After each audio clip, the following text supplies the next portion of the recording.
Hello, everyone. My name is Edgar Lobaton, and I'll be talking to you about the Electrical and Computer Engineering department. So let me first tell you a little bit about myself.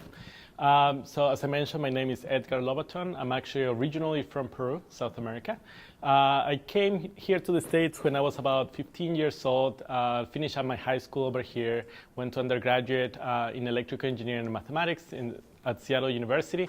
And then from there, after getting my bachelor's, I decided to go for a PhD, and I went to Berkeley for that, studied in mathematics, and then I switched to electrical engineering. And after I got my PhD, I actually moved to North Carolina, where I got a postdoc at UNC Chapel Hill, so I was there for a couple years. And since then, that was around 2011, I became a faculty here at North Carolina State University in the Department of Electrical and Computer Engineering. So it's my pleasure to be here. And now what I'm going to do is I'm going to show you a little video that is going to give you a brief overview of what the department is about.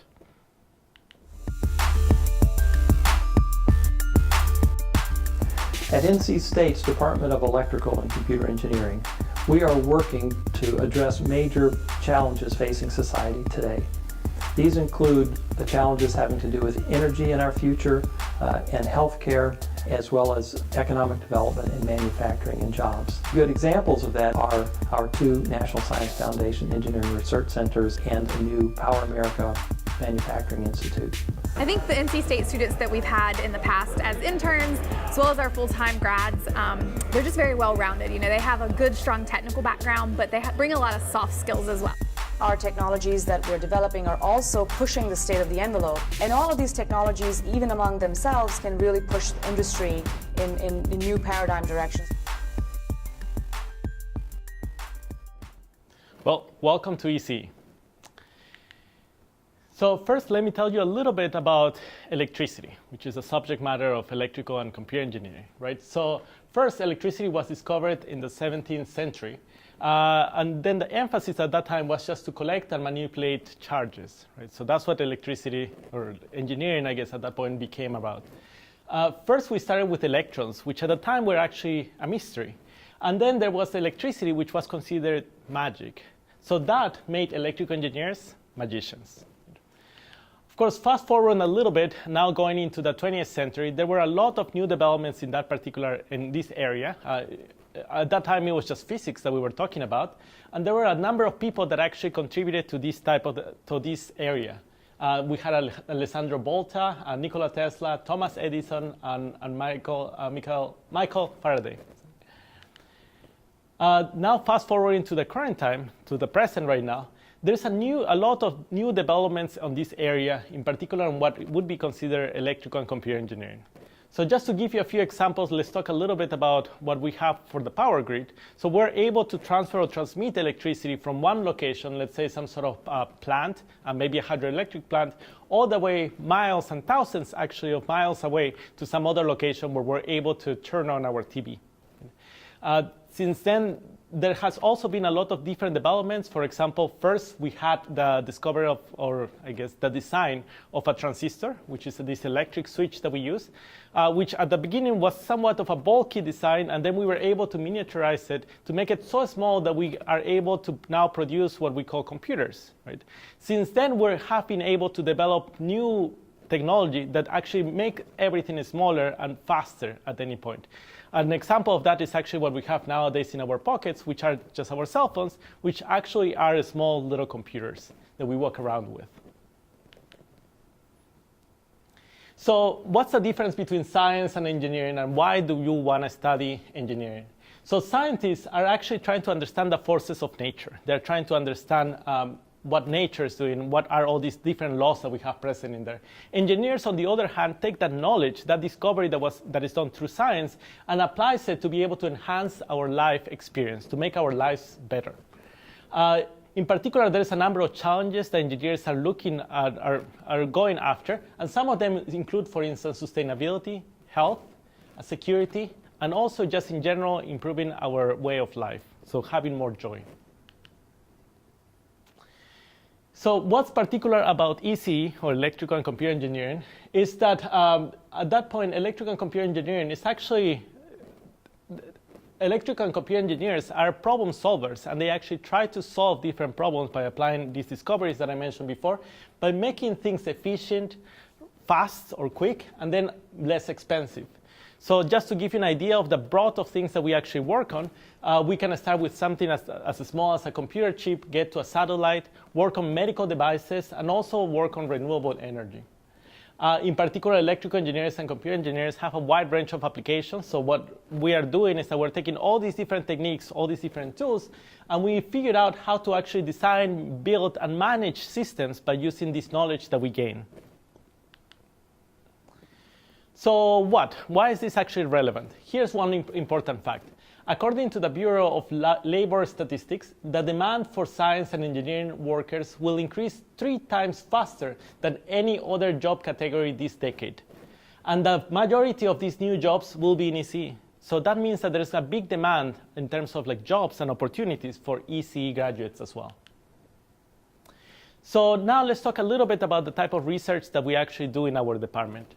So what is it that we do in research? There's a number of different areas that we can actually focus on. And here there's just a few that we're actually mentioning in here. For example, we have this bioelectronic engineering. We have networking, computing, signal processing, robotics, mechatronics, power systems, computer architecture, you name it. So these are just some of the things that we can actually do in terms of research. So here's just some particular keywords that are often associated with electrical engineering. So here we have, for instance, medical applications, solar panels, cars, vehicles, nanotechnology, photography, air pollution, imaging, stereo, so on and so forth. So as you can see, there's a breadth of different applications associated with electrical engineering. So what problems will you solve with an EE degree, an electrical engineering degree? So here we're going to focus a little bit more on the electrical engineering aspect of it. And as you can see, what I'm going to present to you is basically some of the examples or some of the tasks or challenges that an engineer, in particular an electrical engineer, would aim to solve. So here's one of them. Will you be able to reduce pollution by developing efficient electric cars? We actually have a center, NSF center that I'm going to talk about in a little bit, that has some of this emphasis. So we're potentially trying to make our system or our environment healthier. Will you help poor villages obtain powers for water treatment, food, and medical storage by designing durable solar cells? Right? That's potentially another important challenge. Will you bring nations closer together economically and culturally with sophisticated computer networks? So that's something that we actually experience nowadays all the time. This is basically our internet, our cloud that is happening out there that is able to connect all different nations of the world. We are able to share information, but not only that, but keeps us communicated by using different types of social media as well too. Will you save people's life with medical imaging? So imaging, for instance, optics in general, and even image processing algorithms are some of the things that electrical engineers also work on. Would you make transportation safer with advanced vehicle control systems? So nowadays, for example, there has been such a big interest on autonomous vehicles. So we're talking about making our systems or our vehicles actually smarter. We're not just talking about the control aspect of it. So basically, how do we tell the system to be able to behave in a particular way? How do we set those rules?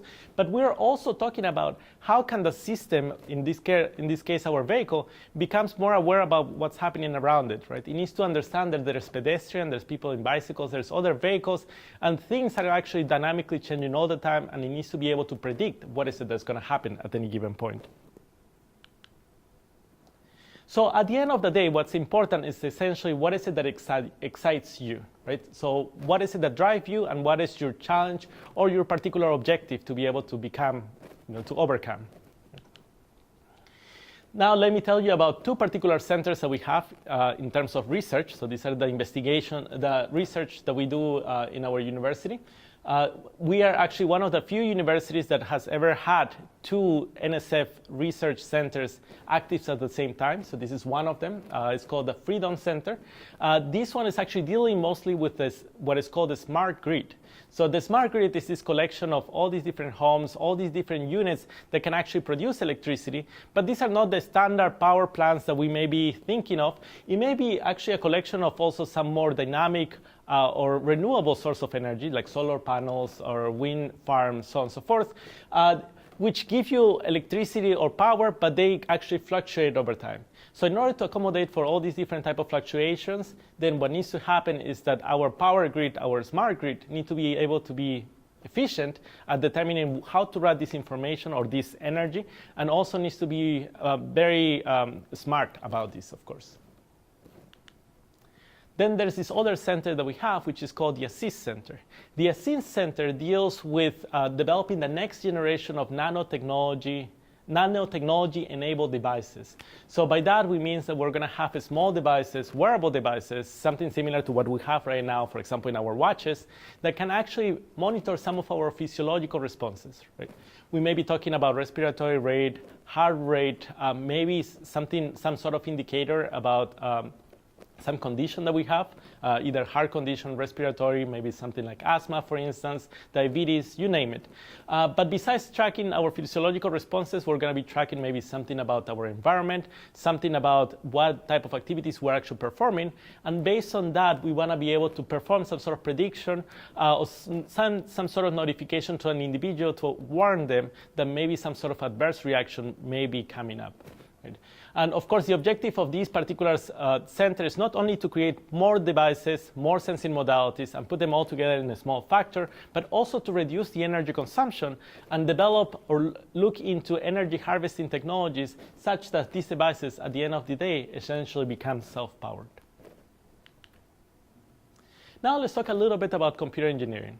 For computer engineering in particular, here's just a few keywords that also arise related to this particular field. We have communications, robotics, biomedical, workstations, network, appliance, embedded systems, so on and so forth. So just to differentiate a little bit electrical engineering from computer engineering, so computer engineering is going to focus a little bit more on the hardware aspect of it, but also on the software aspect and how does the hardware and the software integrate together. Right? So we're talking about computer systems, and we're also talking about maybe like smaller devices that are going to be able to do some sort of processing, and that's where the embedded systems come into place. Right? So there's the hardware and the software, but also their particular integration at any given point. So that's what you focus on. Now, once again, what type of problems are you going to be able to solve with a computer engineering degree in this particular case? Here's just a few, just name a few.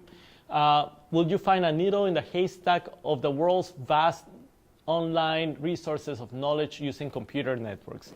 So here we're thinking, for instance, of these really big computer resources that we have that often we refer as high-performance computing, sometimes supercomputers, that allow you to search through tons of data to be able to identify a particular pattern that may be useful for a particular application. And we'll see an example in a second. Will you access information anywhere, anytime, by improving portable and wireless communication? So again, here's the relevance about the internet, our social networks, and all of this. So there's this vast amount of knowledge that we have, which has become available on the cloud. We need to be able to access it at any point wirelessly and be able to have access to that information and be able to do something with that information, maybe perform some sort of computing. Here the example, for instance, with the wearable, that would mean that we need to be able to identify if there's something wrong with some of the physiological measurements that we have. Maybe we're just about to have some sort of heart condition. Also, will you build high-performance computing machines to design new drugs that fight infectious diseases? Right, so here's a particular application. Right? This is actually something that is very well, this is a particular application that we see quite often, in particular from biomedical applications, drug delivery, and also just modeling the effect of drugs and looking for new drugs. Then you need high-performance computing systems that allow you to build or identify this type of designs. And we can enable all of this work basically by using all of these computing systems that we can develop here. And finally, will you create an autonomous robot to perform repairs in hazardous environments? Right? So here we're talking again on the integration of the hardware, the computing, maybe some more of an embedded platform, and also the software that needs to be robust enough to be able to work in such hazardous situations. And once again, what's more important at the end of the day is what is it that excites you, because that's how you're going to be, or that's the challenge that you're going to be pursuing at the end of the day. Okay, and we talked about some of the applications in terms of general research in the field and also some of the research that we're doing here at NC State. And just to name a few others, there's a lot of research in areas such as photonics, biomedical systems. The picture that you see there is a cyborg cockroach. So this is an actual alive cockroach. It's a Madagascar cockroach with a small backpack that is attached to it and electrodes that are able to send commands to it to make it turn to the right and to the left. Right? So that's one potential application as well. And there's a number of applications related to robotics and mechatronics that you'll also see around in here. And here, for instance, there's an example of the different type of projects. These are the senior design projects that the undergraduates worked on as they were graduating. Right? So this is actually something that that all of our undergraduate graduates need to do. They actually need to work for a year on this senior design project. They're going to be either sponsored by a company or working with a particular faculty towards a particular prototype. And they're going to go through the entire phase of determining basically what are their requirements for the particular design to the point that they're actually able to build those prototypes and demo them in this senior design day. And these are some pictures of some of these events that we have here. Okay, so what about career opportunities in general? So as you can imagine, of course, somebody with an electrical and computer engineering background is going to get a job in that particular field with that particular label as an electrical engineer. And actually, starting salaries, of course, at this point, we're looking at salaries above $66,000 just to get us started. But there's also other opportunities. Somebody with an engineering degree, in particular electrical and computer engineering, can find positions in different type of areas. So here's just to name a few. So for instance, they could find a position on a business or management company, for example, or just assuming a management role. They can go, of course, into academia by pursuing higher degree. And then going into academia, they can work for or look into patent law. Of course, there's a few of them that actually go into become medical doctors as well. There's people that actually just go into politics and public policy, right? So this just opens a door for different type of fields for any individual. And in terms of recruiting efforts, our graduates actually go and find jobs in a number of different companies. Here's just a list of some of them that have actually even come over here, and sometimes they have recruiting events in our own campus, or our students, of course, they can always go and apply to some of these locations. So just wanted to share some of those companies in here as well too. Some of them, of course, they're local, for example, SAS and Red Hat, and we have some local places as well, like IBM. In terms of like the degree programs that we have two specific degree programs. One basically is a concentration on the electrical engineering aspect of it. The other one is more of the computer engineering. So these are the two degrees that we have and we've been discussing. Students join our department and our degrees as sophomores. So at the beginning as freshmen, they are not directly enrolled in our program. They just enter the engineering field in general. And then after that, depending on their GPA, then they actually join our particular program. Of course, that process of switching into electrical engineering, it really depends at the end of the day a little bit depending on how many seats we have available on that particular year. But as a rule of thumb, the threshold varies, but it's somewhere in the order of 2.5 GPA as a freshman, right? So after the first year, this is the grade that they need to have. There's also the option of having a double major degree, and here's one of them. You can actually have an electrical engineering and a computer engineering degree, so it's basically having both of them as you graduate. And what's important in this particular case is that you're actually going to be taking most of the same courses either way, so you only need to take a few of them. You actually need to take 3 additional courses to be able to get both of the degrees, to get the double degree in electrical engineering and computer engineering. There's also the choice of having a double major in computer engineering and computer science. So computer science deals more with the programming aspect of things, so not so much with the hardware. And there's also the aspect, of course, of the algorithms and all of this. So to be able to have a double degree in computer engineering and computer science, which is possible, it does require some additional courses. So in this particular case, we're talking in the order of 8 additional courses, so 1 additional year, to be able to have a double degree on computer engineering and computer science. So let me give you a general overview of the type of courses that you're going to be taking during that career, either as an electrical engineer or computer engineering.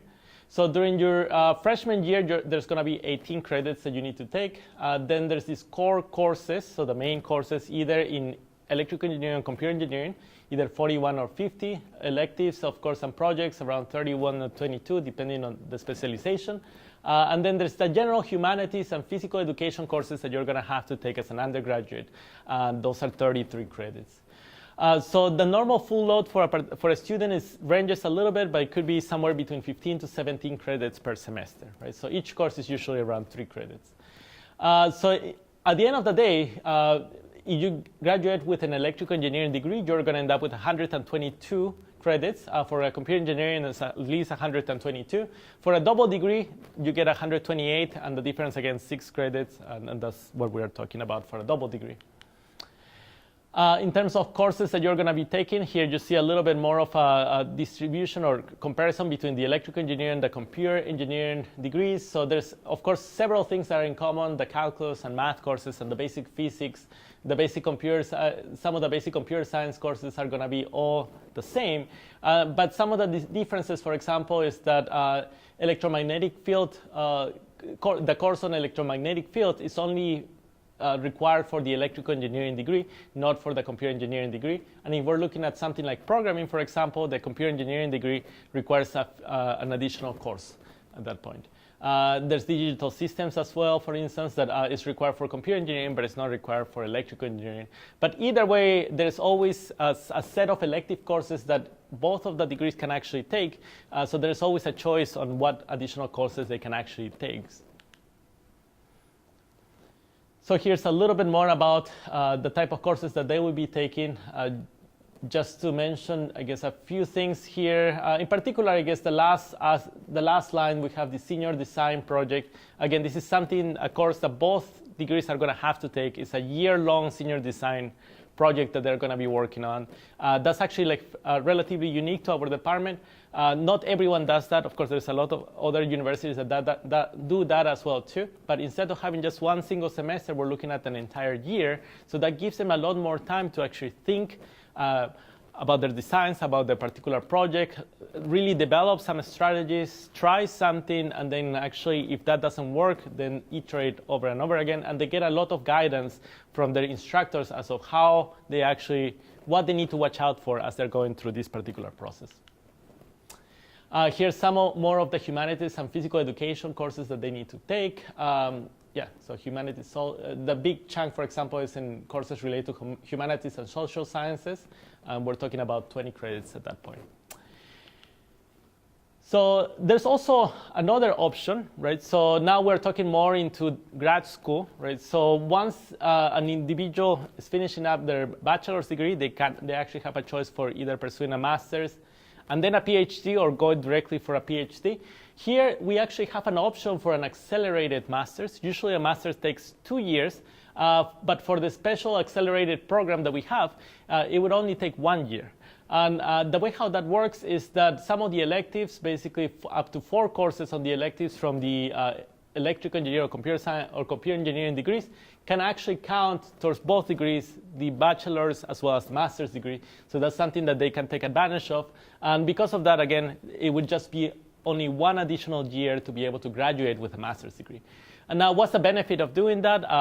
If we're looking in terms of salary, there's usually at least a $10,000 difference. So if we were looking at around $66,000 for a bachelor's degree, then we're talking in the order of almost $80,000 for a master's degree. So that's definitely something to consider. And it's only if you applied yourself and you're actually looking for this particular option, it's only an additional year of education at that point.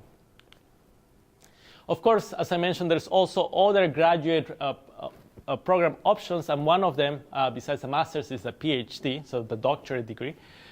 We have options on computer engineering as well as electrical engineering for the PhDs, and also we have an additional option on the master's for computer networking. In our graduate program, we have over 800 graduate students. All of our faculty, a lot of our faculty are award-winning faculty. which gives them access to like top problems and research problems that they're actually working on. These faculty also bring over $10 million in research funding each year. And that offers, of course, a lot of opportunities for people doing research, but also even for undergraduates to participate on this type of research, which is something that we also see within our university. And hope that was actually useful, and you get an idea of what engineering and electrical engineering and computer engineering is actually about, and what actually our department has to offer for you. Thank you.